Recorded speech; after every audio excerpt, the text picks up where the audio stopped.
നമ്മുടെ ഈ സമുദായത്തെ സംബന്ധിച്ചോ റസൂലുള്ളാഹിയുടെ ഹദീസിന് വല്ല പരിഗണന നമ്മൾ കൊടുക്കണ്ടോ? വമാ കാനല്ലാഹു ലിയുഅദ്ദിബഹും വഅന്ത ഫീഹിം.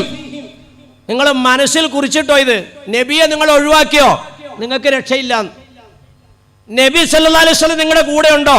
നിങ്ങൾക്കൊരു ബുദ്ധിമുട്ടും ഉണ്ടാവില്ല. നബി തങ്ങൾ കുടുംബത്തിൽ വരാത്തതാണ് പ്രശ്നം. വിവാഹം കഴിക്കുക ഈ പള്ളിയിൽ ഇതിലെ പോണ തോന്നണവർക്കൊക്കെ കയറി നിൽക്കിരിക്കാൻ പറ്റുമോ? നിങ്ങൾ പറ. 5 നിബന്ധന ഉള്ളവനക്കല്ലേ ഈ പള്ളി കയറാൻ പറ്റുള്ളൂ. അശുദ്ധികൾ പാടില്ല, അഴുക്ക് പാടില്ല, മറക്കേണ്ട ഭാഗങ്ങൾ മറക്കണം, സമയമാകണം, കിബിലയിലേക്ക് തിരിഞ്ഞിരിക്കണം. ഈ 5 നിബന്ധന എടുത്താലേ പള്ളി കയറി ഇരിക്കാൻ പാടുള്ളൂ. ഇതുപോലെ ചുമ്മാ എതിലേക്ക് നടക്കണ പെണ്ണിനെ പിടിച്ച അല്ലെങ്കിൽ ചെറുക്കനെ പിടിച്ചുകൊണ്ടില്ല അല്ല നിക്കാഹ് എന്ന് പറയുന്നത്. നബി തങ്ങൾ പറയുന്നു 4 കാര്യങ്ങൾ നിങ്ങൾ ആ വിഷയത്തിൽ ശ്രദ്ധിക്കണം. ഒന്നാമത്തെ എന്താ?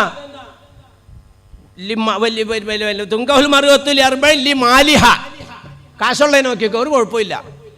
പെണ്ണിനെ മാത്രം പൈസ നോക്കിയാൽ പോരാ, പെണ്ണ് ആണിന്റെ നോക്കണം. ആണിന് കാശുണ്ടോ? പണമുള്ളതിനെ തെരഞ്ഞെടുക്കാം, ഒരു കുഴപ്പമില്ല. ഒരു ജമാലിഹ, അഴകുള്ളതിനെ തെരഞ്ഞെടുക്കാം, ഒരു കുഴപ്പമില്ല. ഒരു അശബിഹ, തറവാടുത്തം നോക്കാം, ഒരു കുഴപ്പമില്ല. എന്റെ വിഷയം ഇതല്ല. വലിയ ദീനിഹ, 4ാമത് പറഞ്ഞു മതബോധത്തിനെ നിങ്ങൾ തെരഞ്ഞെടുക്കണം. ആദ്യം പറഞ്ഞ 3 ഉണ്ടല്ലോ, ആ 3 നിലനിൽക്കുന്നതല്ല. പൈസ പോകും, സൗന്ദര്യം പോകും, തറവാടുത്തം പോകും. നിങ്ങളുടെ ബന്ധം വലയാതെ മുന്നോട്ട് പോകണം. അതിന് മതബോധത്തിന് നിങ്ങൾ പരിഗണന കൊടുക്കണമെന്ന് നബീന റസൂലുള്ളാഹി. മതബോധത്തിന് പരിഗണന കൊടുക്കുമ്പോൾ എന്ത് കിട്ടും? സല്ലല്ലാഹു അലൈഹി വസല്ലം തങ്ങൾ പരിചയപ്പെടുത്തി തരുന്നതെന്നറിയോ? ഈ കെട്ടുകണക്കിന് പണവും സ്വർണവും കൊടുത്ത് പെണ്ണിനെ വിൽക്കുന്ന ഇടപാട് എവിടെ നിന്നുണ്ടായതാ? അത് ഈ ഭാരതത്തിന്റെ ജീർണിച്ച സംസ്കാരം. ഇസ്ലാമിൽ അതില്ല. മഹർ എന്ന് പറഞ്ഞാൽ എന്താ? പെണ്ണിന്റെ മൂല്യം എന്ന് പറഞ്ഞാൽ നീ എന്നോടൊപ്പം ജീവിക്കുമ്പോൾ നിന്റെ ജീവിതത്തിൽ ഒരു ഇടുക്കവും വരാതെ, ഒരു ഞെരുക്കവും വരാതെ പരിപൂർണമായും സുരക്ഷിതത്തോടെ നിനക്ക് മുന്നോട്ട് നീങ്ങാൻ എന്റെ സമ്പത്തിന്റെ ഒരു ഭാഗം ഞാൻ നിനക്ക് ഇതാ തീറായിട്ട് തരികയാണ്. അത് തിരിച്ചു പോകാൻ അവകാശമില്ല. ഒരുമിച്ച് യോജിച്ച് ജീവിക്കാൻ കഴിയാത്ത ഒരവസ്ഥ വന്നാലും മഹർ തിരിച്ചു വാങ്ങാൻ പാടില്ല. ഖുർആൻ ചോദിക്കാത്ത നിങ്ങൾ തിരിച്ചു മേടിച്ച് പാപികളാവുകയാണോ? അത് തിരിച്ചു വാങ്ങൽ വരെയും പാപമാണ്. അതാ മഹർ. 101 രൂപ അല്ല അതിനകത്ത് കൊടുക്കണ്ടേ, 101 രൂപ. ഇപ്പം അടുത്ത കാലത്താണ് 101, മുമ്പ് 99 അത് ഞാനൊക്കെ അന്നൊക്കെ ഞാൻ ചോദിക്കാറുണ്ട് എന്നെ 99 കണക്കെന്ന് പറഞ്ഞാൽ 1 കൊല്ലം എത്തുമ്പോൾ സക്കാത്ത് കൊടുക്കണമല്ലോ, അത് കൊടുക്കാണ്ടിരിക്കാൻ വേണ്ടി 1 രൂപ കുറച്ച് 99. എന്നാലും ഒരു നിലയ്ക്കും പെണ്ണ് രക്ഷപ്പെടരുത്. ഇതല്ല മഹർ. മഹർ എന്ന് പറയുന്ന അവളുടെ മൂല്യം. ഭാര്യയായി വരുന്ന നിന്റെ ഇണ വീട്ടിൽ ഊഞ്ഞാലിൽ ആടുന്നവളാണെങ്കിൽ ഊഞ്ഞാലാടാൻ സൗകര്യം നീ ഉണ്ടാക്കി കൊടുത്തിട്ടേ പെണ്ണിട്ടാവുള്ളൂ. ഇതാ ഇസ്ലാം എന്ന് പറയണേ. പെണ്ണുങ്ങൾക്ക് സ്വാതന്ത്ര്യം നഷ്ടപ്പെടുത്തി എന്തോരം ഇടങ്ങേറാണ് ഇവിടെ. ഭർത്താവ് അങ്ങ് മരിച്ചാൽ അവനെ തീയിലേക്ക് വെച്ച് അങ്ങോട്ട് കത്തിക്കുമ്പോൾ ആ തീയിലേക്ക് ചാടി മരിക്കണമെന്ന് പഠിപ്പിക്കുന്ന സംസ്കാരമുള്ള നാട്. എവിടെയെങ്കിലും കിടന്നോട്ടെ, ഞാൻ ആരെയും എടുത്തു പറയുമൊന്നുമില്ല. മാറുമടക്കാൻ സ്വാതന്ത്ര്യമില്ലാത്ത നാട് ഉണ്ടായതാണോ ഇതൊക്കെ? ഋതുമതിയായാൽ സ്വന്തം കുടുംബത്തിൽ കിടക്കാൻ അനുവാദമില്ലാത്ത നാട്. എത്രയോ നിഷ്കളങ്കരാകുന്ന പെൺകുട്ടികളെ വനാന്തരങ്ങളിൽ വന്യമൃഗങ്ങൾ കടിച്ചു കീറി സഹോദര ഈ ഇന്ത്യ രാജ്യത്ത്.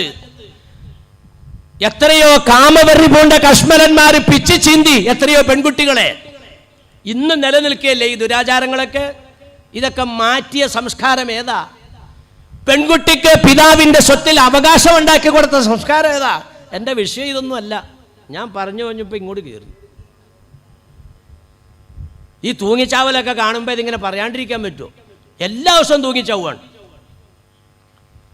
ഒരു 25 കൊല്ലം മുമ്പ് അങ്കമാലിയിൽ ഒരു സൗഹാർദ്ദ സമ്മേളനം, അവിടെ ഒരു ഓഡിറ്റോറിയത്തിൽ നമ്മുടെ വർക്കലയിലെ സ്വാമിയാണ് അവിടെ ഹിന്ദുക്കളെ പ്രതിനിധീകരിച്ചു വന്നത്. ഒരു ഫാദർ വേറെ ഉണ്ടായി, മുസ്ലിങ്ങളെ പ്രതിനിധീകരിച്ച് ഞാനാ കയറിയിരിക്കണേ.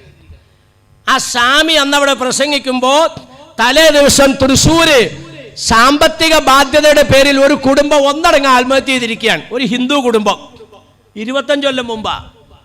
അന്ന് സ്വാമി അവിടെ പ്രസംഗിച്ചപ്പോൾ പറയാം, ഞാനത് എൻ്റെ ചെവി കൊണ്ട് കേട്ടതാണ്. സ്വാമി പറയാണ്, ഈ രാജ്യത്തെ ഏറ്റവും കൂടുതൽ ആത്മഹത്യ നിരക്ക് കുറച്ച് കാണിക്കുന്ന മതസമൂഹം മുസ്ലിം സമൂഹമാണ്. അവരുടെ ഇടയിൽ ആത്മഹത്യ നിരക്ക് വളരെ കുറവാണ്. അന്ന് സ്വാമി അത് പറഞ്ഞെങ്കിൽ ഇന്ന് സ്വാമിക്ക് തിരുത്തേണ്ടി വന്നു. ഏറ്റവും കൂടുതൽ ആത്മഹത്യ ഉള്ളത് മുസ്ലിം സമുദായത്തിലായി മാറി. ഞാൻ ഈ അടുത്ത ദിവസത്തെ വാർത്തകളാണ് എടുത്ത് ചോദിക്കുന്നത്. എത്ര പെൺപിള്ളേർ ആത്മഹത്യ ചെയ്തെന്നറിയോ? ഇന്നലെ മിനിഞ്ഞാന്ന് 4 നാളും എത്ര ദിവസം ആലുവായിൽ തന്നെ നല്ല വിദ്യാഭ്യാസമുള്ളൊരു പെണ്ണ്, അതിൻ്റെ പേരിൽ പോലീസുകാരൻ്റെ ജോലി പോയായിരുന്നു, പിന്നെ തിരിച്ചെടുത്തു എന്നൊക്കെ പറഞ്ഞു. ആ പെണ്ണ് പിന്നെ ജീവൻ ഓടിക്കുന്നതിൻ്റെ തൊട്ടടുത്ത ദിവസം വേറൊരു പെണ്ണ് പർദ്ദയെ മക്കനെയൊക്കെ ഇട്ടുകൊണ്ട് രാത്രി 3:30 മണിക്ക് പിന്നെ മെട്രോ ട്രെയിനിൻ്റെ തൂണിലേക്ക് ഇടിച്ച് കാറ് അപകടത്തിൽ സാധനം മരിച്ചുപോയി. ഇപ്പോൾ നേരം വെളുത്ത ആൾക്കാർ നോക്കുമ്പോൾ ഇന്നിട്ട് പർദ്ദയെ മക്കനെ ഇട്ട പെണ്ണി രാത്രി അപ്പോൾ കൂടെ പോയേക്കണ ചെറുക്കനാ, കൂടെ പോയേക്കണ ജോസോ, മറ്റേ ചെറുക്കനാ കുമാരനോ. അപ്പോൾ ഇവന്മാരെയൊക്കെ കൂട്ടത്തിൽ ഇവിളി പർദ്ദയെ മക്കനെ ഇട്ടിട്ട് കൂടുപോയി. പർദ്ദയെ മക്കനെ ഉപയോഗിക്കണ ഉപയോഗം കണ്ട എന്തോരാ ഇതൊക്കെ സംഭവിക്കണം സഹോദരന്മാരെ, എത്രയാണ് സംഭവിക്കണം. അപ്പോൾ പോട്ടെ, ഞാൻ പറഞ്ഞു എന്താണെന്നറിയോ? ഈ തമ്മിലുള്ള ബന്ധങ്ങൾ മനസ്സിലാക്കണമെങ്കിൽ ഫൊദുഫർ ബിദാത്തിദ്ദീൻ, തൂമീകരിക്കൽ ഉണ്ടാകാതിരിക്കണമെങ്കിൽ ഭർത്താവാകരുത്, സൗജ് എണ, ആൺ എണ, അവാനും വൈനക്കും എന്ന് പറഞ്ഞില്ലേ, ഇന്ദക്കും. എങ്ങും പോകാൻ നിവൃത്തിയില്ലാത്ത നിങ്ങളെ മാത്രം അഭയം തേടി വരുന്ന അതല്ലേ ഹദീസിനകത്ത് പറഞ്ഞു, മൻ തസവ്വജ ബിഇംറഅത്തിൻ ഫഖദ് അഖറസ സുലുസൈ ദീനിഹി. ഹദീസിൽ കാണാം, ഒരു പുരുഷൻ വിവാഹിതനാകുന്നതോടുകൂടി ഇസ്ലാമിൻ്റെ 2/3 അയാൾ പൂർത്തീകരിച്ചു. എന്താ നബി ഇങ്ങനെ പറയാൻ കാരണം? മാതാവിൻ്റെ ചിറകിൻ്റെ അടിയിൽ, അതല്ലേ ഒരു പെൺകുട്ടിയുടെ അവസ്ഥ. പുറത്തിറങ്ങി അവൾക്ക് പരിചയമുണ്ടോ? ഒരു പുറത്ത് വീട്ടിൽ പോയി താമസിച്ച് പരിചയമുണ്ടോ? ഉമ്മ വിരുന്നിന് പോവാണെങ്കിൽ ഉമ്മയുടെ കൂട്ടത്തിൽ കൊണ്ടുപോകും. അങ്ങനെയുള്ള വീട്ടിൽ കയറ്റുമ്പോൾ വന്ന് പൊതിയുക തള്ളമാര്. എല്ലാത്തിനും പറയാനുള്ള ആവലാതി ഒന്നുള്ളൂ, ഉസ്താദേ എൻ്റെ മോൻ കല്യാണം കഴിക്കുന്നവരെ എൻ്റെ കരളാറുന്നു ഉസ്താദേ, എൻ്റെ മുത്താറുന്നു ഉസ്താദേ, എൻ്റെ പൊന്നാറുന്നു ഉസ്താദേ, കല്യാണം കഴിഞ്ഞതിൻ്റെ ശേഷം എനിക്ക് അവനെ കൊണ്ട് എടങ്ങേറാ ഉസ്താദേ. എത്ര തള്ളമാര്. എന്തേ? ഭാര്യ വന്നതോടുകൂടി ഉമ്മ ഔട്ടായി. പാടില്ല. വിവാഹത്തിന് മുമ്പുള്ളതിനേക്കാൾ കൂടുതൽ സ്നേഹവാത്സല്യത്തോടെ മാതാവിനെ കൊണ്ടുപോകാൻ കഴിയുന്നതിനോട് ഒപ്പം തൻ്റെ ഭാര്യയെയും പെങ്ങളെയും സംരക്ഷിക്കാനും കഴിയണം. 3 പെണ്ണാണ്. വാപ്പായും വാപ്പ, അയാളുടെ സ്വത്തിന് ഇവനക്ക് അവകാശം വന്നു. ആ വാപ്പാനെയും കൂടി സംരക്ഷിക്കുകയും ആ വാപ്പാനെ സ്നേഹിക്കുകയും ചെയ്യുന്നതിനോടൊപ്പം ഈ വാപ്പാനോടുള്ള സ്നേഹവും ബഹുമാനവും ഒന്നുകൂടി കൂടിയിരിക്കണം. നോക്കിയേ ഇടങ്ങേറത്തിലുണ്ടെന്ന്. ഇതാണ് ഈ വിവാഹ ജീവിതത്തിലേക്ക്. ഇതൊക്കെ മനസ്സിലാക്കിയവനായിരിക്കണം വിവാഹം കഴിക്കേണ്ടത്. ഭാര്യ എന്ന് പറഞ്ഞാൽ നിനക്ക് ഇഷ്ടാനുസരിച്ച് തോന്നിയാസം ചെയ്യാനുള്ള സാധനം അല്ല. നിന്റെ അടുക്കൽ അഭയം പറ്റി നീ സംരക്ഷിക്കേണ്ടവളാണ്.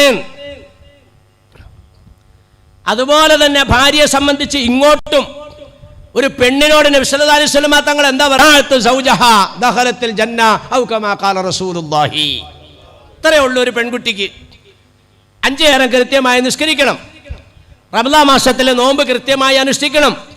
രഹസ്യഭാഗത്തെ സൂക്ഷിക്കണം. അത് അർഹതപ്പെട്ടവർക്ക് മാത്രം ആക്കിക്കൊണ്ട് രഹസ്യഭാഗത്തെ വളരെ ഗൗരവത്തോടെ സൂക്ഷിക്കുക. ഭർത്താവിനെ അനുസരിക്കുക. ഉണ്ടാവും. ഈ 4 എണ്ണം ഉള്ളൂ. ഈ 4 എണ്ണം ശ്രദ്ധിച്ചാൽ വേറെ ഒന്നും ഒരു പെൺകുട്ടിക്ക് വേണ്ടാന്ന്. അവൾ സ്വർഗത്തിലായി. അയ്യുമാ ഇംറാത്തിൻ മാത്തത സൗജുഹാ റാദിൻ ദഖലത്തിൽ ജന്ന നബീന റസൂലുള്ളാഹി.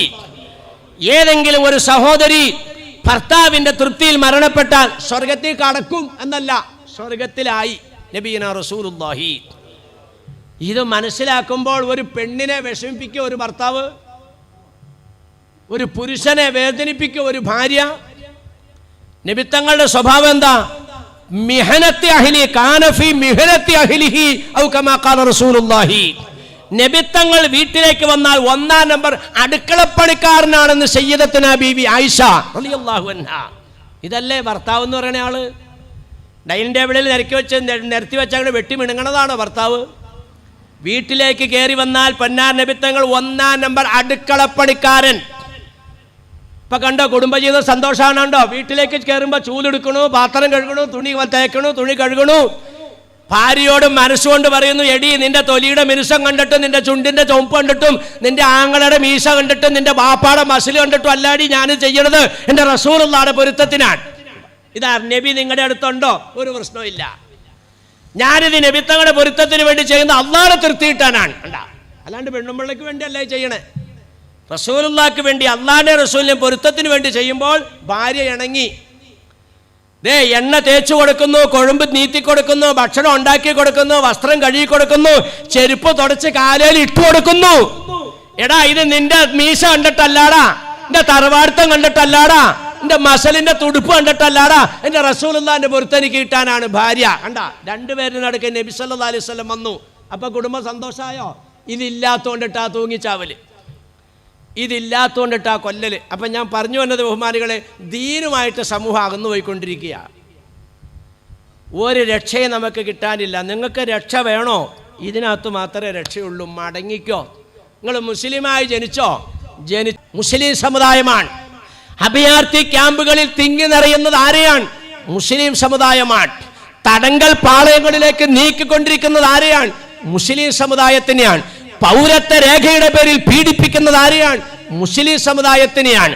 മനുഷ്യനെ തല്ലി കൊന്നുകൊണ്ടിരിക്കുന്നതിൽ കൊല്ലപ്പെടുന്നവർ ആരാണ്? മുസ്ലിം. പൊന്നുമോനെ പിടിക്കാൻ വേണ്ടി പോലീസുകാർ വീട്ടിലേക്ക് വന്ന് എരച്ചു കയറുന്നു. ഉമ്മ കയറി എതിർക്കുന്നു, എൻ്റെ മോനെ കൊണ്ടുപോകല്ലേ. ആ ഉമ്മാനെ അങ്ങ് വെടിവെച്ചു വന്നു. ലണ്ടനിലല്ല, പാകിസ്ഥാനിലും അല്ല, ഇവിടെ എല്ലാ മുസ്ലിം സമൂഹമാണ് അല്ലേ? എല്ലാ ഭാഗത്തും നീ പരീക്ഷിക്കപ്പെട്ടു. ഇതിന്റെ പേരാണ് പരീക്ഷണം. എല്ലാ രംഗത്തും സമുദായം പരീക്ഷിക്കപ്പെടുകയാണ്. ഇവിടെയൊക്കെ എന്താ പരിഹാരം? ഇവിടെ ആരെങ്കിലും എവിടെയെങ്കിലും നിന്ന് ഭ്രാന്ത് വിളിച്ചു പറഞ്ഞതുപോലെ വാളെടുക്കാനല്ല. ഒരു മുസ്ലിം പണ്ഡിത വേഷധാരി പോലും ലോകത്ത് പറയില്ല നിങ്ങൾ വാളെടുക്ക്, നിങ്ങൾ കടാരെടുക്കുക, നിങ്ങൾ ബോംബുണ്ടാക്ക്, നിങ്ങൾ ഹൈഡ്രജൻ ബോംബ് എടുക്കുക, AK-47 എടുക്ക്, ഒരിക്കലും പറയില്ല. പിന്നെ എന്താ പരിഹാരം? ദേ പറഞ്ഞു തരുവാ പരിഹാരം. ചെറിയ വാക്കുകളെ കൊണ്ടങ്ങ് പറഞ്ഞു തീർക്കാം. സമുദായം കടുത്ത പരീക്ഷണം നിമിത്തങ്ങൾ വിശേഷിപ്പിച്ച ആ ഒരവസ്ഥ നമ്മൾ നേരിട്ട് കാണുകയാ.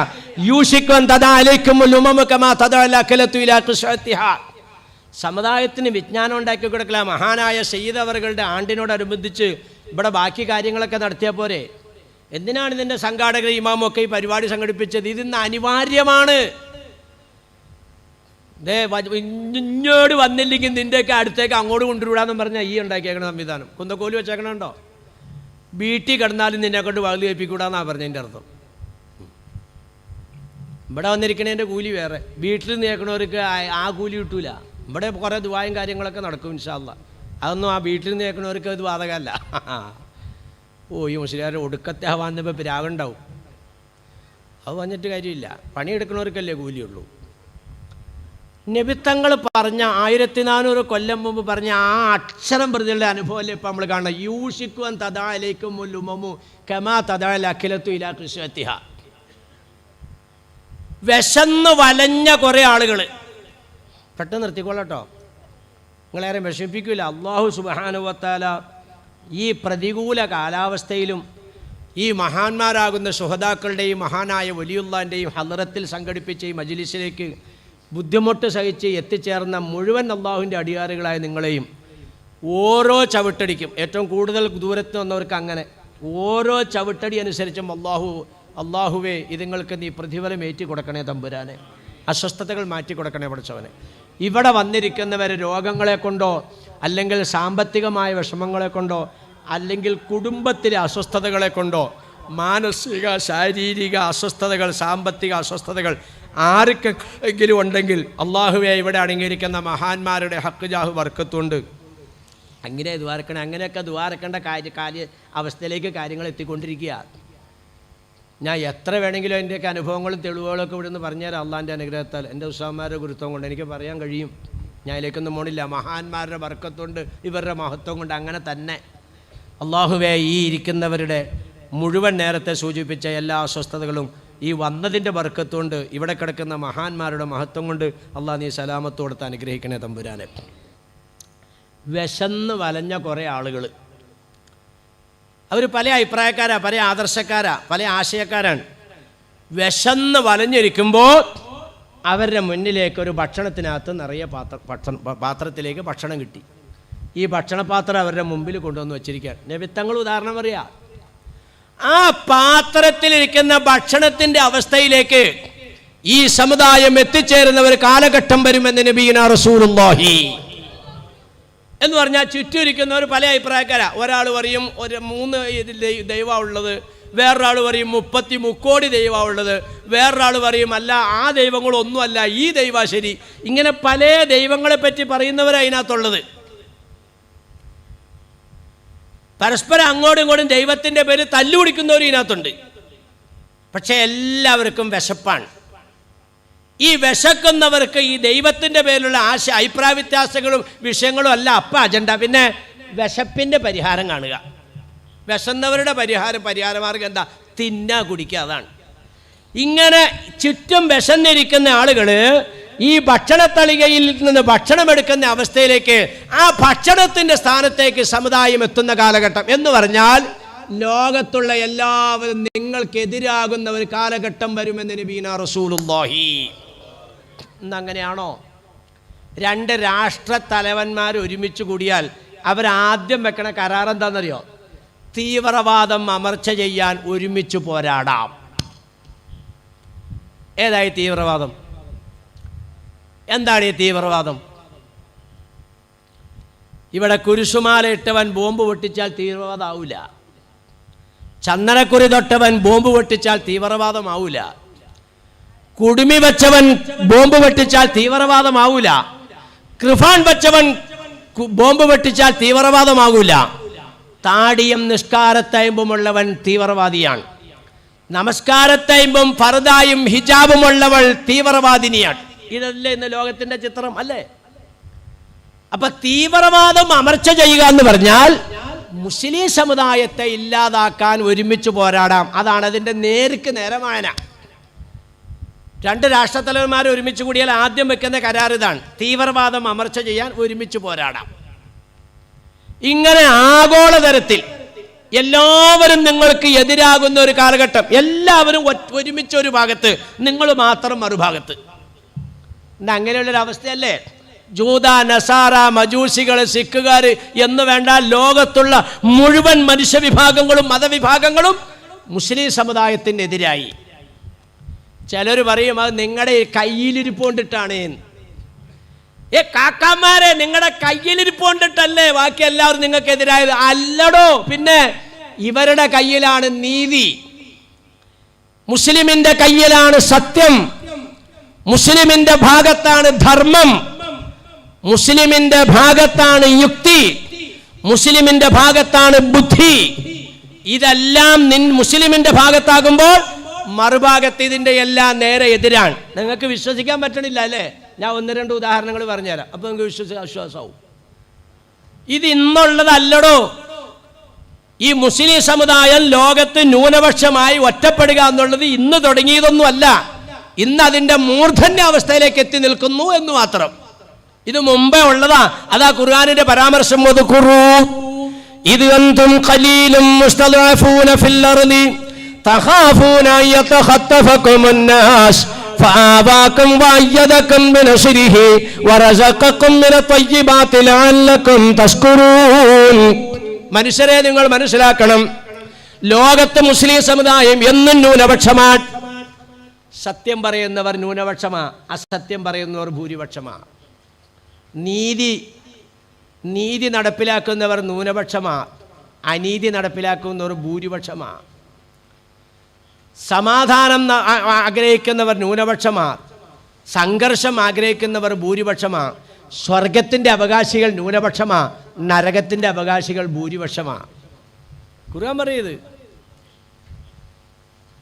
നിങ്ങളുടെ കയ്യിലിരിപ്പോണ്ടിട്ടല്ല. ഇന്ന് ലോകത്ത് മുസ്ലിം സമുദായം സത്യത്തിന്റെ ഭാഗത്ത് നിൽക്കുമ്പോൾ മറുഭാഗം മുഴുവൻ അസത്യത്തിനെ അനുകൂലിക്കുന്നു എന്ന് പറയുമ്പോൾ ഞാൻ ഒരു ഉദാഹരണം ചോദിക്കാൻ. ആകാശത്തിന്റെ താഴെ പലിശ എന്ന് പറയുന്ന സമ്പ്രദായം, പലിശ ലോകത്ത് സമാധാനം തരുമോ? പലിശ ലോകത്ത് നിഷിദ്ധമാണെന്ന് പറയുന്ന ഒരേ ഒരു സംസ്കാരം പരിശുദ്ധ ഖുർആൻ മാത്രമേ ഉള്ളൂ. ഹറമല്ലാഹു റിബ അഹല്ലല്ലാഹുൽ ബൈഅ. പലിശ അല്ലാഹു ഹറാമാക്കിയിരിക്കുന്നു, കച്ചവടം അല്ലാഹു ഹലാലാക്കിയിരിക്കുന്നു. ആകാശത്തിന്റെ താഴെ പലിശ എതിർക്കുന്നവർ നിങ്ങളല്ലാതെ വേറെ ആരുണ്ട്? പലിശ കൊണ്ടിട്ട് ലോകത്ത് ആരെങ്കിലും രക്ഷപ്പെട്ടിട്ടുണ്ടോ? നിങ്ങൾ പറ. ഒരു വ്യക്തിയല്ല, ഒരു കുടുംബമല്ല, ഒരു നാടല്ല, രാജ്യം തന്നെ പലിശ കൊണ്ട് തകർന്നുകൊണ്ടിരിക്കുക. ഇന്നും നമ്മുടെ രാജ്യമല്ലെങ്കിൽ ഇപ്പൊ തൊട്ടടുത്തുള്ള ശ്രീലങ്കയ്ക്ക് തന്നെ സംഭവിച്ചത് എന്താ? കടമെടുക്കുകയാണ്. കടമെടുക്കും, ഇത് തിരിച്ചടക്കേണ്ടി വരുമ്പോൾ പലിശയോടുകൂടി അടക്കണ്ടേ. അടക്കാൻ നിവൃത്തിയില്ലാണ്ടാവുമ്പോൾ തകരും. അതാണ് സാമ്പത്തിക തകർച്ച. ഇന്നും അമേരിക്ക നിലനിൽക്കുന്ന പലിശ കൊണ്ടാ. അറബികളുടെ പണം അവൻ വാങ്ങിച്ചവിടെ. അമേരിക്കയുടെ നല്ലൊരു ശതമാനം ആളുകളെയും ഇന്ന് ഭക്ഷിപ്പിക്കുന്നത് മുസ്ലിങ്ങളാ. സൗദി കൊണ്ടുവന്ന് എത്ര വട്ടാളക്കാരെ ഇട്ടിരിക്കുന്നത് തീറ്റ കൊടുക്കണമെന്നും പറഞ്ഞ്. അതുങ്ങൾ പാവങ്ങളായതുകൊണ്ട് അത് പോട്ടെ, അതവിടെ ഇരിക്കട്ടെ. ഞാൻ ചോദിക്കാണ്, ആകാശത്തിന്റെ താഴെ പലിശയെ എതിർക്കുന്നവർ നിങ്ങളല്ലാതെ വേറെ ആരുണ്ട്? എന്നാ മുസ്ലിയാരെ ജീവിക്കാൻ നിവൃത്തിയില്ലാതെ വന്നാൽ പിന്നെ എന്ത് ചെയ്യും? ഒരു പെരയുണ്ടാക്കണം. ആധാരം കൊണ്ടൊന്ന് ബാങ്കിൽ വെച്ചിട്ട് ആ പൈസ എടുത്ത് വീടുണ്ടാക്കലല്ലാതെ വീടുണ്ടാക്കാൻ എന്നെ കൊണ്ട് കഴിയോ? മാമിൻ മുസ്ലിമൻ മുസ്ലിമൻ കറുമൻ. ഒരു മുസ്ലിമിന് മറത്തൈനി, ഒരു മുസ്ലിമിന് 2 പ്രാവശ്യം വായ്പ കൊടുത്താൽ ഇല്ലാമാകാന സദഖത്തുൻ, അല്ലാഹു സുബ്ഹാനഹു വ തആല ആ 2 പ്രാവശ്യം സദഖ ചെയ്തതിൽ മറത്തൻ, ഒരു പ്രാവശ്യത്തെ സദഖയായി അല്ലാഹു തആല കബൂലാക്കുമെന്ന് നബിയുനാ റസൂലുള്ളാഹി. എന്ന് പറഞ്ഞാൽ 100 രൂപ ഒരാൾക്ക് സഹായം കൊടുത്താൽ 50 രൂപ സദഖ ചെയ്ത സ്ഥാനത്താണ് നബിയുനാ റസൂലുള്ളാഹി. സാമ്പത്തികത്തിന് പരിഹാരമായോ? പണം ഉള്ളവനോട് വച്ചോണ്ടിരിക്കാനല്ല ഇസ്ലാം പറയുന്നത്. കടം നബിത്തങ്ങൾ പറയാ, ഇസ്രായിന്റെ രാത്രിയിൽ, മിറാജിന്റെ രാത്രിയിൽ സ്വർഗത്തിന്റെ കവാടത്തിൽ ചെന്നപ്പോ അവിടെ എഴുതി വെച്ചിരിക്കുന്നു, സദഖ ചെയ്യുന്നതായ ആളുകൾക്ക് 10 പ്രതിഫലം, കടം കൊടുക്കുന്ന ആളുകൾക്ക് 18 പ്രതിഫലം. ജിബ്രീൽ അലൈഹി ഇസ്ലാമിനോട് ചോദിച്ചു, മലക്കേ എന്താണ് ഇങ്ങനെ ഒരു മാറ്റത്തിന്റെ കാരണം? ജിബ്രീൽ അലൈഹി സ്വലാത്തു വസ്സലാം പറഞ്ഞു, പിന്നെ സദഖ ചോദിക്കുന്നവൻ അവന്റെ അടുത്ത് സമ്പത്തുണ്ടെങ്കിലും ചോദിച്ചുകൊണ്ടേയിരിക്കും. കടം വാങ്ങിക്കുന്നവൻ അവന്റെ ആവശ്യത്തിനേ വാങ്ങുകയുള്ളൂ എന്ന് മുഖറബായ മലക്ക് ജിബ്രീൽ അലൈഹി സ്വലാം. കടം ചോദിക്കുന്ന ആൾ ഇന്ന് ഒരാളുടെ അടുത്ത് കടം മേടിച്ചു, നാളെ വേറെ അടുത്ത് കടം മേടിക്കും, അങ്ങനത്തെ സ്വഭാവം ഉണ്ടോ? കടം മേടിക്കണവൻ അവന്റെ ആവശ്യത്തിന് മേടിക്കുന്നു, പിന്നെ ഇല്ല. ചോദിക്കണവൻ അങ്ങനെയല്ല, അവന്റെ അടുത്ത് ഉണ്ടെങ്കിലും ചോദിച്ചുകൊണ്ടേയിരിക്കും. യാചന പ്രോത്സാഹിപ്പിക്കാൻ പാടില്ല എന്ന് പറയുന്നത് അതുകൊണ്ടിട്ടാ. നാളെ മഹ്ശറയിൽ ഏറ്റവും നിന്ദ്യമായി യാചകനാ വരുന്നെന്ന് നബീനാ റസൂലുള്ളാഹി. മുഖത്ത് ഒരു തുള്ളി മാംസമില്ലാതെ. തങ്ങളുടെ വിശദീകരണം അങ്ങനെയാ. അതുകൊണ്ട് കൈ നീട്ടണ പരിപാടി ഉമർ റളിയല്ലാഹു തആല വേണ്ടിയില്ലേ ഓടിച്ചില്ലേ? പള്ളിയുടെ വാതിൽക്ക് ഒരാൾ വന്നിരിക്കുന്നു, നിവൃത്തിയില്ല. ഒരാളോട് വിളിച്ചു പറഞ്ഞു, ഇദ്ദേഹത്തിന് കൊണ്ടുപോയി എന്തിനു ഭക്ഷണം കൊടുക്കും. 2ാമത്തെ ദിവസം ആ പടപ്പ് അതേ സ്ഥലത്ത്, നിവൃത്തിയില്ല, വിശക്കുന്നുണ്ട്, കൊണ്ടുപോയി ഭക്ഷണം കൊടുക്കും. 3ാമത്തെ ദിവസം കണ്ടപ്പോ ഖലീഫ അമീറുൽ മുഅ്മിനീൻ ഉമറുൽ ഫാറൂഖ് റളിയല്ലാഹു തആല അൻഹു ഇവന്റെ ബാഗ് ഇങ്ങോട്ട് മേടിച്ചു. ഈ പൊതി ഇങ്ങോട്ട് മേടിച്ചിട്ട് അഴിച്ചു നോക്കിയപ്പോ അതിനകത്ത് നിറച്ച് ഗോതമ്പ്, റൊട്ടി, മൈദ, മാവ് ഇങ്ങനെയുള്ള സാധനങ്ങളും നാണയത്തുട്ടുകളും നേരെ കൊണ്ടുവന്ന് ഒട്ടകത്തിന്റെ കൂട്ടിലേക്ക് വലിച്ചീറിയിട്ട് കൊടുത്തു. അവനെ അടിച്ചോടിച്ചു. അതാ ഉമർ റളിയല്ലാഹു അൻഹു. യാചന തൊഴിലിനെ പ്രോത്സാഹിപ്പിക്കാൻ പാടില്ല. അപ്പൊ യാചിക്കുന്നവൻ ഇങ്ങനെ യാചിച്ചുകൊണ്ടേയിരിക്കും, അവന്റെ ശൈലി അതാണ്. കടം മേടിക്കുന്നവൻ അങ്ങനെയല്ല. അപ്പൊ 100 രൂപ ഒരാൾക്ക് നിങ്ങൾ കടം കൊടുത്താൽ 50 രൂപ സദഖ ചെയ്ത പ്രതിഫലമാണെന്ന് പറയുമ്പോൾ പലിശനെ നിരുത്സാഹപ്പെടുത്തിയില്ലേ? ഇനി എങ്ങനെ കടം കൊടുക്കും മുസ്ലിയാരെ? തിരിച്ചു തന്നില്ലെങ്കിലോ? അതിന്റെ പേരാണ് അമാനത്ത്, പണയം കൊടുക്കുക. ഇസ്ലാം അനുവദിച്ചതല്ലേ? ഒരു വാച്ച് ഞാൻ ഊരി അങ്ങോട്ട് തരികയാണ്, ഹബീബ് ഒരു 100 രൂപ തന്നെ, ഇൻഷാ അല്ലാഹ് ഈ 31-ാം തീയതി ഞാൻ തിരിച്ചു തരാം. 31-ാം തീയതി ആ രൂപ തന്നില്ലെങ്കിൽ നിങ്ങൾ ഈ വാച്ച് വിറ്റിട്ട് എൻ്റെ പൈസ തന്നിട്ട് ബാക്കി നിങ്ങൾക്ക് നിങ്ങളുടെ പൈസ എടുത്തിട്ട് ബാക്കി എന്തുണ്ട് അതെനിക്ക് തന്നേരെ, പൊരുത്തക്കുറവില്ല. ഇതാണ് പണയം. ആ വാങ്ങുന്ന വാച്ച് നമ്മൾ ഉപയോഗിക്കാൻ പാടില്ല, അതാണ് നിയമം. ഇതിന്റെ യഥാർത്ഥത്തിൽ പണയത്തിന്റെ പേരിൽ നടക്കുന്നത് കൊള്ളപ്പലിശയാണ്. ഇന്ന് പലിശ രാജാക്കന്മാർ പൊങ്ങിയത് എന്തുകൊണ്ടാ? ഞാൻ ചോദിക്കട്ടെ, ഇങ്ങനെ ഈ പലിശ അനുകൂലിക്കുന്നവർ ഒരു ഭാഗത്ത് നിൽക്കുമ്പോ പലിശ എതിർക്കുന്നവർ നിങ്ങൾ മാത്രം ഒറ്റപ്പെട്ടില്ലേ? മറ്റവരെല്ലാം ഒറ്റക്കെട്ട്, നിങ്ങൾ മാത്രം ന്യൂനപക്ഷം മാറി. നിങ്ങൾ ഒറ്റപ്പെട്ടതിന്റെ ഒരു പോയിന്റ് മനസ്സിലായോ? നിങ്ങൾ നീതിയുടെ ഭാഗത്ത് നിൽക്കുന്നു, മറുഭാഗം അനീതിയുടെ ഭാഗത്ത് നിൽക്കുന്നു. അത് ഏത് വിശ്വാസമാകട്ടെ, ലോകത്തുള്ള ഏത് മതവിശ്വാസവുമാകട്ടെ, എല്ലാം പലിശയ്ക്ക് അനുകൂല, നിങ്ങൾ മാത്രം പലിശയ്ക്കെതിരാ. പണയം കൊടുക്കാം, സ്വർണ്ണാഭരണം മേടിച്ചു വയ്ക്കാം, ഭൂമിയുടെ ആധാരം മേടിച്ചു വയ്ക്കാം, ടൈം വെക്കണം. ഇന്ന സമയത്തിന്റെ ഉള്ളിൽ എൻ്റെ പണം തന്ന് നീ തിരിച്ചെടുക്കണം.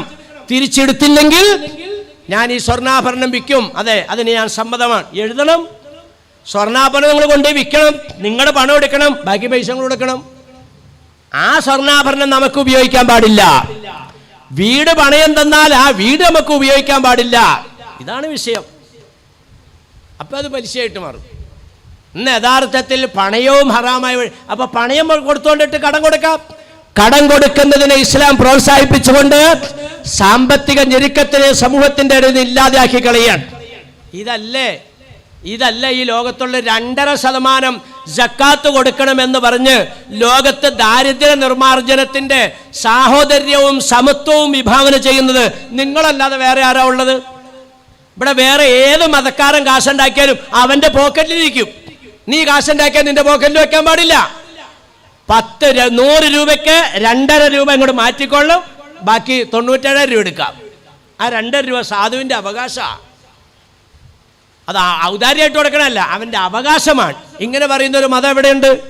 അപ്പൊ സാമ്പത്തിക വിഷയത്തിൽ നീ ഒറ്റപ്പെട്ടു, മറ്റവരെല്ലാം മറുഭാഗത്തായി. നീ ഒറ്റപ്പെടുന്നതിന്റെ ഉദാഹരണം പറയണേ. ആകാശത്തിന്റെ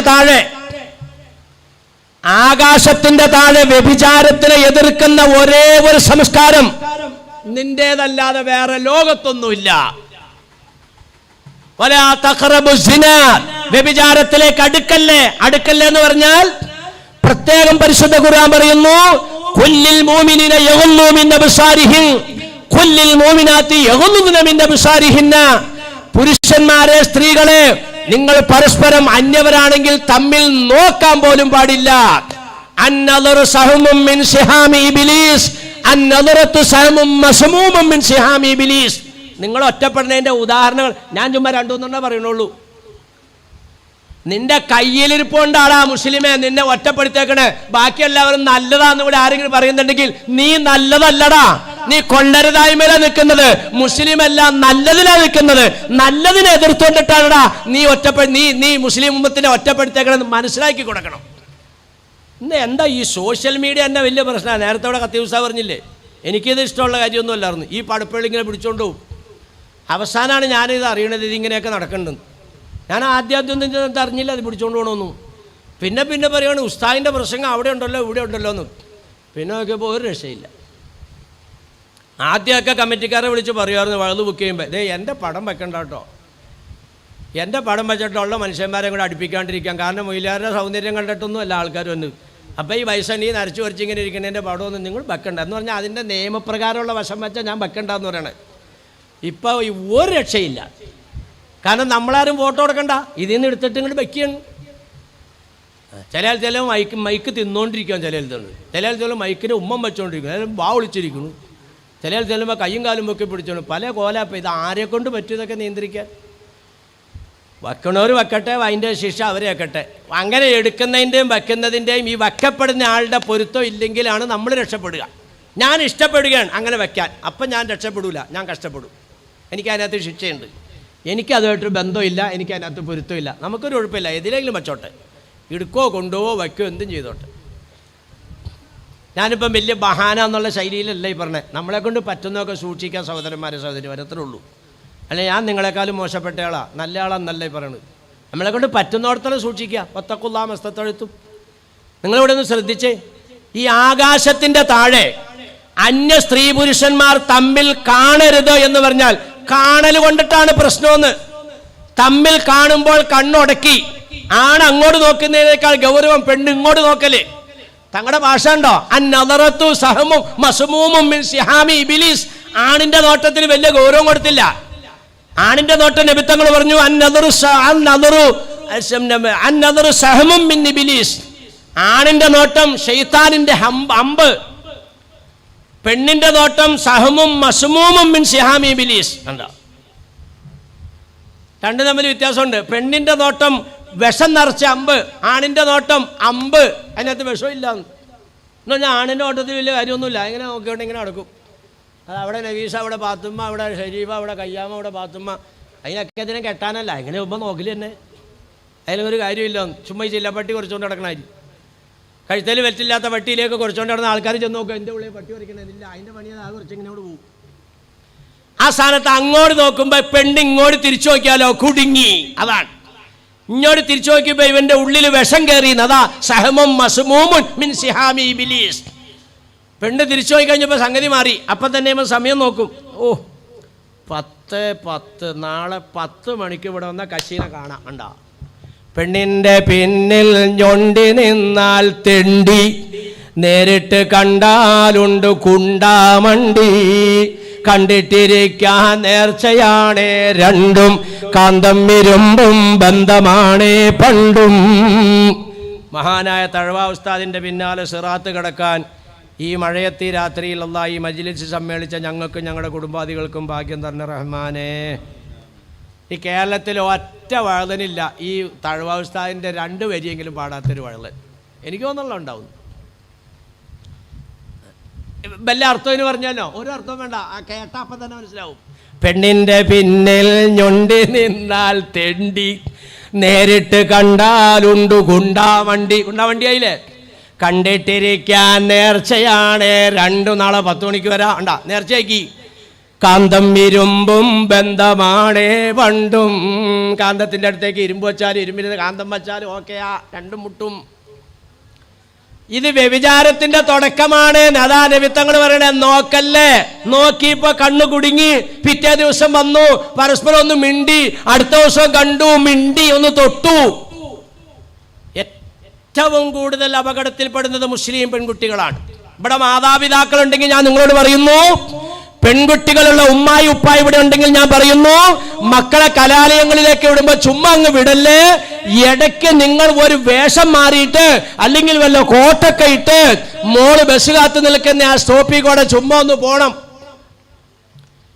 ഏത് കലാലയത്തിൻ്റെയും ഫ്രണ്ടിൽ ചെന്ന് നോക്കിക്കോ, തട്ടനിട്ട പെൺകുട്ടിയുടെ അടുത്ത് ആൺകുട്ടി ഉണ്ടാവും. ഒരു ഹിന്ദു കുട്ടിയെ നോക്കിക്കോ, ക്രിസ്ത്യാനി കുട്ടിയെ നോക്കിക്കോ, അവൾ സ്വതന്ത്രമായിട്ട് എവിടെയെങ്കിലും മാന്യമായി നിൽക്കുന്നുണ്ടാവും. ഏറ്റവും കൂടുതൽ ഈ സമുദായത്തിലെ പെൺകുട്ടികൾ ഇന്ന് അപകടത്തിൽപ്പെട്ടുകൊണ്ടിരിക്കുകയാണ്. അപ്പം ഞാൻ പറഞ്ഞു വന്ന എന്താ, ഈ ലോകത്തിങ്ങനെ പരസ്പരം കാണല്ലേ എന്ന് അനുശാസിക്കുന്ന നിഷ്കർഷിക്കുന്ന ഒരു മതം വേറെ ഉണ്ടെങ്കിൽ പറ. അപ്പം നിങ്ങളൊരു ഭാഗത്തായോ? അതുകൊണ്ടാണ് പെൺകുട്ടികളെ നിങ്ങളുടെ സുരക്ഷിതത്വത്തിന് വേണ്ടി ഖുർആൻ പറയാൻ, യാ അയ്യുഹൻ നബിയ്യു ഖുൽ ലിഅസ്വാജിക വബനാതിക വനിസാഇൽ മുഅ്മിനീന യുദ്നീന അലൈഹിന്ന മിൻ ജലാബിബിഹിന്ന ദാലിക അദ്നാ യുറഫന വലാ യൗദൈൻ. നബിയെ തങ്ങളുടെ ഭാര്യമാരോട്, പെൺമക്കളോട്, മുസ്ലിം വനിതകളോട് അവരുടെ ജിൽബാബ് അത് മാറിലേക്ക് ഇറക്കിയിടാൻ പറ. അതവർ പതിവ്രതകളാണെന്ന് തിരിച്ചറിയാനും അവരെ ഉപദ്രവിക്കപ്പെടാതിരിക്കാനും വേണ്ടിയാണ് ഖുർആൻ. ഇതിന്റെ പേരാണ് ഈ ഹിജാബ്. ഇപ്പൊ പ്രശ്നം ഉണ്ടായില്ലേ? ഹിജാബ് ഇടുമ്പോ ഈ മുഖത്തേക്ക് ഇങ്ങനെ ഇറക്കിയിടുന്ന തുണി കഷ്ണത്തിനാണ് ഇത് പറയാം. ഇത് ഇത്രയും പോരാന്ന്. പിന്നെ ഖുർആൻ പറയുന്നു അതിങ്ങനെ താഴത്തേക്ക് ഇറക്കിയിടണം. നമ്മുടെ ഈ രാജ്യത്തൊക്കെ ഒരു 10-35 കൊല്ലം മുമ്പ്, ഇവിടെ ഇരിക്കുന്ന നരച്ചവരോട് ഞാൻ ചോദിക്കാം, ഒരു 10-35 കൊല്ലം മുമ്പ് ഒരു ഹിന്ദു സ്ത്രീ പുറത്തേക്ക് ഇറങ്ങുവാൻ നിങ്ങൾ കണ്ടിട്ടുണ്ടോ? ഒരു 2-ാം മുണ്ടുണ്ടാവും. ആ മുണ്ട് ഇങ്ങനെ അങ്ങ് ഇടും. അവള് ഇങ്ങനെ ഇട്ടിട്ട് ഇങ്ങനെ അങ്ങോട്ട് കുത്തും. കണ്ടിട്ടത്? ഇതാണ് ഈ ഹിജാബ് എന്ന് പറയണേ. എന്ന് പറഞ്ഞാൽ ഇവിടെ മറക്കപ്പെടേണ്ട ഒരു ഭാഗമാണ്. പുരുഷന് ആകർഷകത്വം തോന്നാൻ സാധ്യതയുള്ള സ്ഥലമാണത്. അത് അന്യ പുരുഷന് ദർശനം കിട്ടാതെ മറക്കണേ. അതാണ് ഹിജാബ്. ഇന്നിപ്പോ അതല്ലേ ഏറ്റവും വലിയ പ്രശ്നം. 6 കൊല്ലം ഇരുന്ന് പഠിച്ച കുട്ടി പരീക്ഷ എഴുതാൻ പരീക്ഷാ ഹാളിലേക്ക് ചെന്നപ്പോൾ ഹിജാബ് മാറ്റണമെന്നൊറ്റ ഡിമാൻഡ് മാത്രം. പരീക്ഷാ ഹാളിലേക്ക് സൂപ്പർവൈസറോട് ചെന്ന മുസ്ലിം വനിതയാകുന്ന ടീച്ചറോട്, സൂപ്പർവൈസറോട് ഹിജാബ് മാറ്റിയാൽ മാത്രമേ പരീക്ഷ നടത്താൻ അനുവദിക്കൂ എന്നുള്ള നിയമം. അവർ പറ്റില്ല എന്ന് പറഞ്ഞു. ആ കുട്ടിയും പറഞ്ഞു പറ്റില്ല എന്ന്. അവളെ പരീക്ഷ എഴുതിച്ചില്ല. സൂപ്പർവൈസറെ ജോലിയിൽ നിന്ന് പിരിച്ചും വിട്ടു. ഇതൊക്കെ ഉണ്ടായതാ ഇന്ത്യ രാജ്യത്ത്. എന്തേ ബഹുമാനികളെ, ഈ ഹിജാബിനോട് എന്താ ഇത്ര വൈരാഗ്യം വന്നേ? നിങ്ങൾ മനസ്സിലാക്കിക്കോ, നിങ്ങളെ സംബന്ധിച്ചിടത്തോളം നിങ്ങളെ ആക്രമിക്കുന്നത്, ഉപദ്രവിക്കുന്നത്, വിഷമിപ്പിക്കുന്നതല്ല. പരീക്ഷണത്തിൻ്റെ ഓരോ ഘട്ടങ്ങളെപ്പോൾ ഞാൻ ഈ പറഞ്ഞ ശരിയല്ലേ? എന്താ ഇപ്പം കേട്ടോണ്ടിരിക്കുന്നത്? ഇന്നത്തെ വാർത്ത എന്താ? ഇനി നാളെ പത്രത്തിൽ വരാൻ പോണ വാർത്ത എന്താ? എത്രയോ വൃത്തികെട്ട രീതിയിലുള്ള വർത്തമാനങ്ങളാണ് പുറത്തേക്ക് വരുന്നത് ബഹുമാനികളെ. ഉള്ള പള്ളികളെല്ലാം ആക്രമിക്കുന്ന അവസ്ഥ. കുത്തുബ് മിനാറിനെ വേറെ പേരാക്കാൻ പോവുകയാണ്. താജ്മഹലിന് വേറെ പേരാക്കാൻ പോവുകയാണ്. ചെങ്കോട്ടയ്ക്ക് വേറെ പേരാക്കാൻ പോവുകയാണ്. അക്ബർ റോഡിന് വേറെ ആക്കാൻ പോവുകയാണ്. ഇപ്പൊ ഇന്നലെ മുതൽ മറ്റൊരു പിന്നെ കാശിയിലെ ഒരു പള്ളിക്ക് വേറെ ആക്കാൻ പോവുകയാണ്. ബാബരി മസ്ജിദിന്റെ പേര് വേറെ. എടുത്തോ, നിങ്ങൾക്കൊന്നും ഇത് ഉണ്ടാക്കാൻ കഴിയില്ല. ഇതൊക്കെ ഞങ്ങളുണ്ടാക്കിയത് തന്നെയാണ്. കോടിക്കണക്കിന് വിദേശ നാണ്യം ഇന്ത്യ രാജ്യത്തിന് നേടിത്തരുന്ന ടൂറിസ്റ്റ് കേന്ദ്രങ്ങളല്ല ഈ പറയുന്നതൊക്കെ അല്ലേ? ഇതെല്ലാം മുസ്ലിം സമുദായത്തിന്റെ സംഭാവനകളല്ലാതെ പിന്നെ എന്താ? ഇതെല്ലാം ഇവിടെ നിന്ന് അങ്ങോട്ട് ഇല്ലാതെയാക്കിക്കൊണ്ട് ഈ എന്തോ ഉദ്ദേശിച്ചിരിക്കുക. ഇവരെയും ഇവരുടെ ചിഹ്നങ്ങളെയും ഈ ലോകത്തു നിന്നും തേച്ചു മാച്ച് കളയുക, എന്നിട്ട് ഞങ്ങൾക്ക് സുഖമായി താമസിക്കുക. ലോകത്തത് സാധിക്കില്ല. ലോകം വലിയ അരാജകത്വത്തിലേക്കും വലിയ അസ്വസ്ഥതയിലേക്കുമായി ഇപ്പോൾ പോയിക്കൊണ്ടിരിക്കുന്നത്. അനൈക്യം ഒരിക്കലും സന്തോഷത്തിൻ്റെ ലക്ഷ്യമല്ല. സംഘർഷം ഒരിക്കലും സന്തോഷത്തിൻ്റെ ലക്ഷണമല്ല.